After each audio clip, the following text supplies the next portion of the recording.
Hello, welcome to Jets Central here on Jets TV. This is going to be my wild card week, first round of the playoffs picks.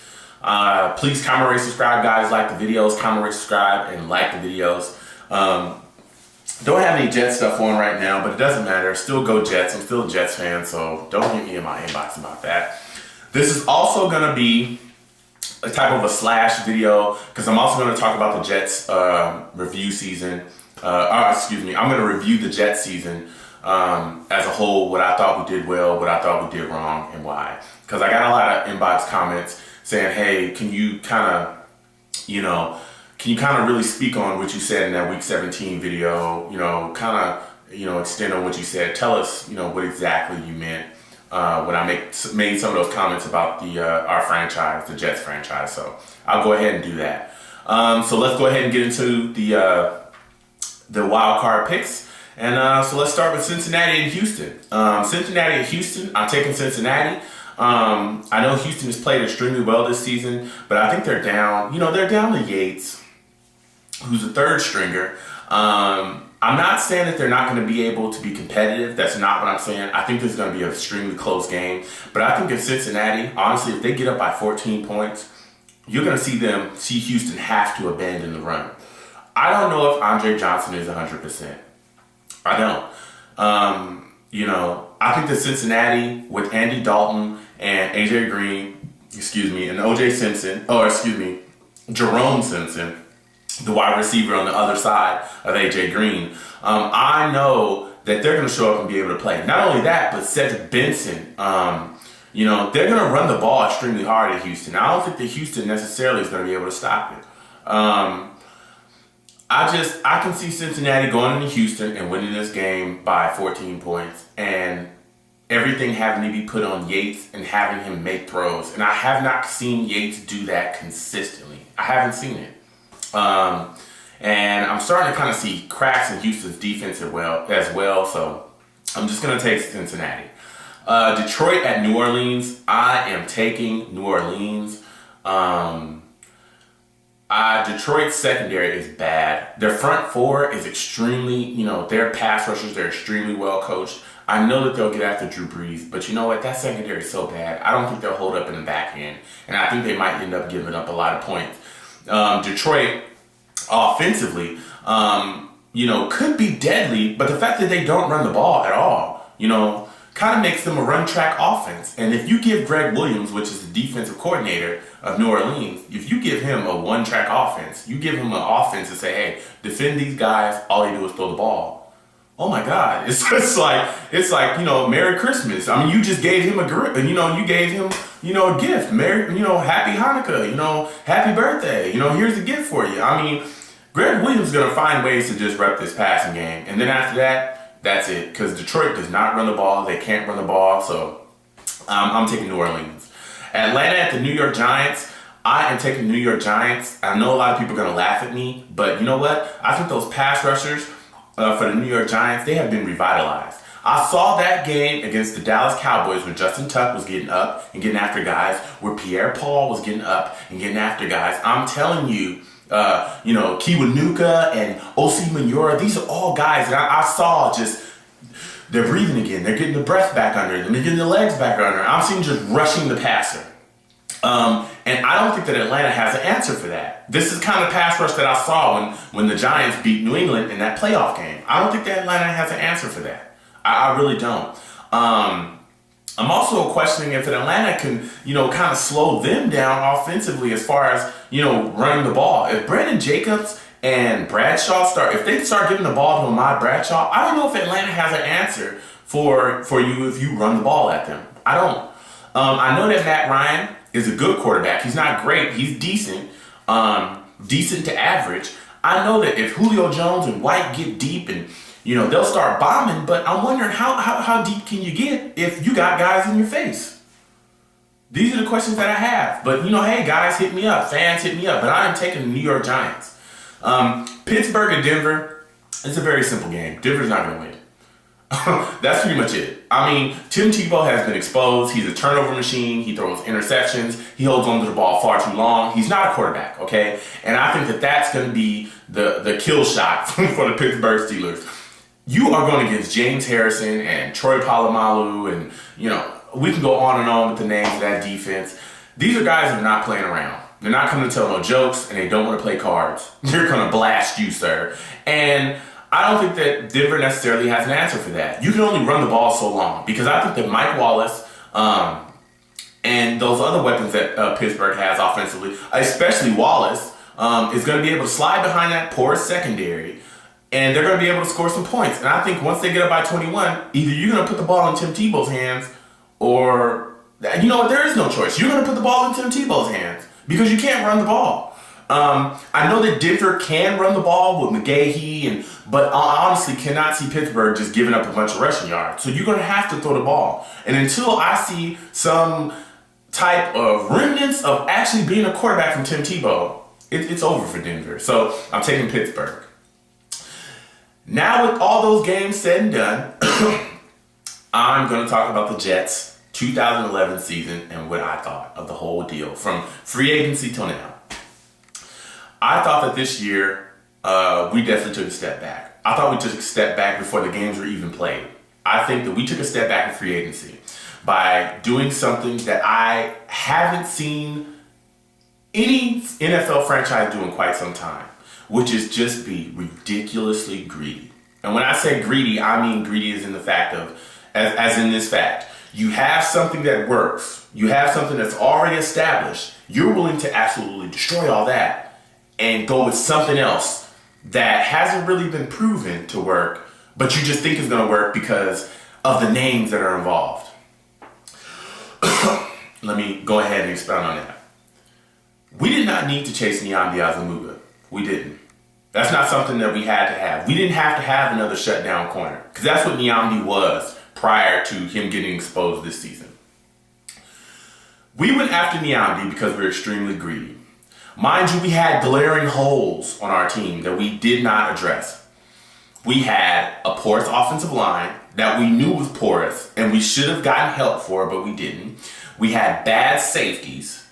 Jim Leonard is not necessarily a bad safety, but Eric Smith is awful, and he was awful before the season started. He's been awful the entire time he's been on the team.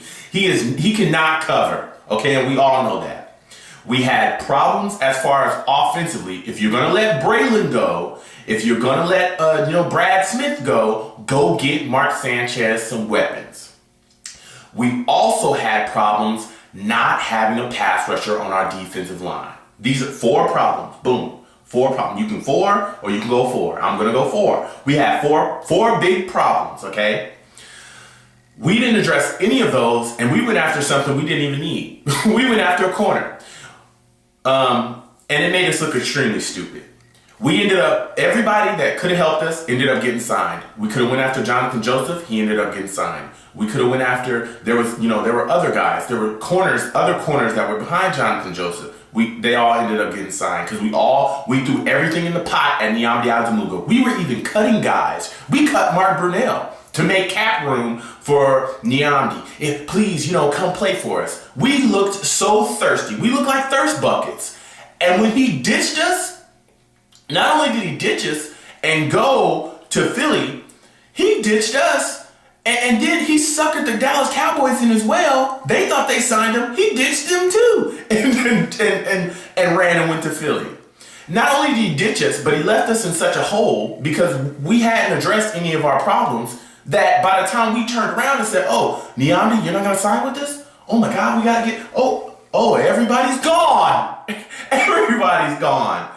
We had to run back, beg Antonio Cromartie to sign with us, which made us look so stupid. It made us look weak. It made our entire franchise look stupid, weak, and childish. We looked like idiots. Running after this 30-year-old corner who honestly was probably on his last leg, which he is. You see that in Philadelphia. He's getting burnt by everybody. We let go of guys that were proven, guys that were Jets, core guys that believed that we could win a Super Bowl, guys that were willing to risk their body to win us a Super Bowl. We let them go. We let Brad Smith go, who was a crucial part of our offense, of our Wildcat offense, but our offense in general, because he was budding as a receiver. We also let go Lowry. We also let go, just some core guys. We let core guys walk out the door. And we didn't go back and address that. We didn't fill any holes. We ended up begging Plexico Burress to come sign for us. We gave him more money than any other franchise in the league was willing to do. We gave Santonio an astronomical amount of money, which clearly, he was a locker room cancer last year. They had problems with him, small little spurts. But then we gave him money and named him a captain, which didn't make any sense because he's extremely immature. I said that in tons of blogs and on tons of message boards. And everybody knows it. And that showed up this year. We showed no loyalty to core guys, and that came back to bite us. Because the same guys that believed in Rex Ryan's message about we can win a Super Bowl, we can do this, those are the guys we kicked out, and we brought guys in that said, you know what, I just came here to get paid. That was our main problem. That's why we are where we are today. We also, we didn't go get a backup quarterback for Mark. We didn't go get a guy that could say, okay, look, Mark, you're playing like crap. We're going to sit you down. We're going to bring a guy in here, a game manager. Get a Jason Campbell or whoever, and, bring him in. We didn't do any of that. None of it. We didn't even address.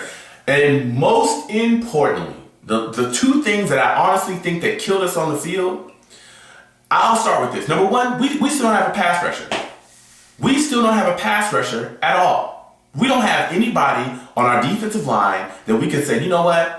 We don't have time to send blitzes. Go that tackle out there. Go get the quarterback. Go eat his lunch. We don't have anybody that can do that. And I'm not knocking Muhammad Wilkerson. I'm not knocking Sione Piwua or DeVito or any of those other guys on our offensive line. I'm not knocking, or our defensive line. I'm not knocking any of those guys. What I'm saying is, we all know that they're not pass rushers. They're not guys that can get after the quarterback. We didn't go get any of that. So we're still sending blitzes. We're still sending blitzes with bad safeties. That's how we're getting burnt on the back end. That's exactly what teams have been doing. We send blitzes, they figure out what's coming up, they get them blocked, and then they burn us in the back end because Eric Smith can't cover a soul. He can't cover a soul. That's all the Patriots did. The Patriots would see us bring in a blitz, they'd audible or they'd motion Rob Gronkowski, make sure that he's singled up with Eric Smith, and then they'd bomb. That's exactly what they were doing. Bombing at Eric Smith. Hello and goodbye. These were problems that we knew we had in the offseason that we just failed to even bother to address. We were just going to go after Niamdi. But I think the biggest problem that we had, aside from, as far as picking up free agents, aside from not picking up any pass rushers, was the fact that we didn't take care of anything on our offensive line.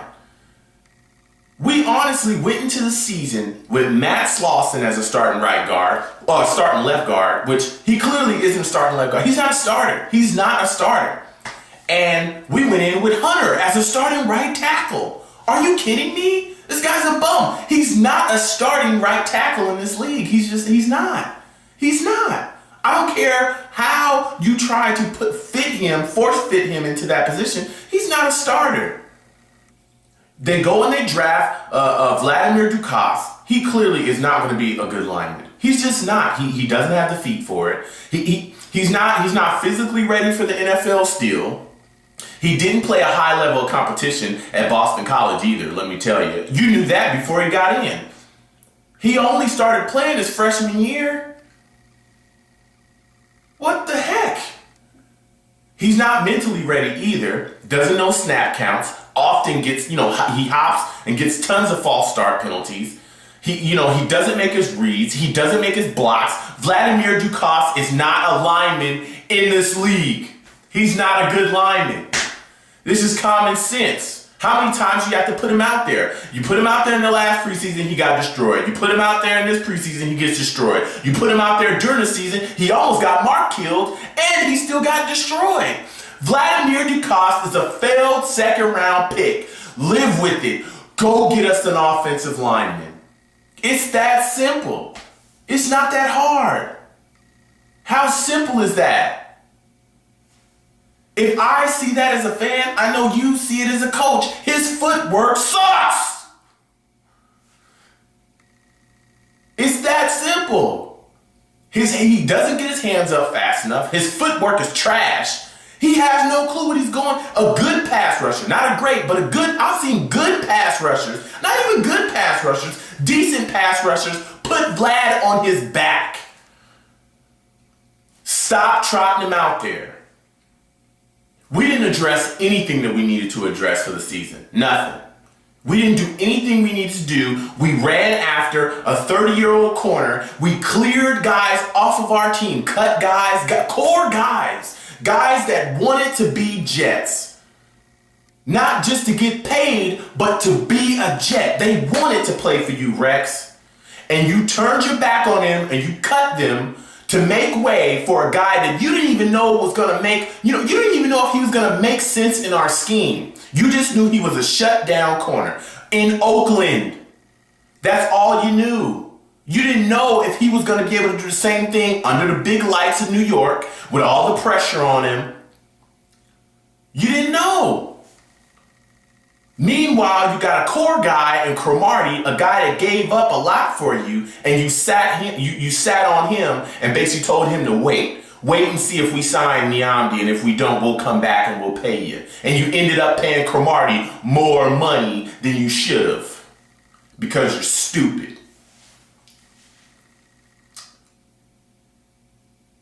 Team chemistry on the Jets sucks. And that's exactly why it sucks, because we signed a lot of guys that were trying to get paid. We didn't sign guys that wanted to be Jets. We let go of Braylon Edwards, a guy that wanted to be a Jet, a guy that was begging, a guy that made plays for us. And we went and got Plexico Burress. Paid him a bunch of money. I'm not saying that Plexico didn't make plays this season. I'm just saying that he was a locker room cancer. He was a guy that did not care about, making play. He didn't care about whether we won games and lost games or what he could do better. He cared about scoring touchdowns for himself so that he could be on a team next year. He's auditioning for a team next year. You gave Santonio Holmes a bunch of money. You shouldn't have done that neither.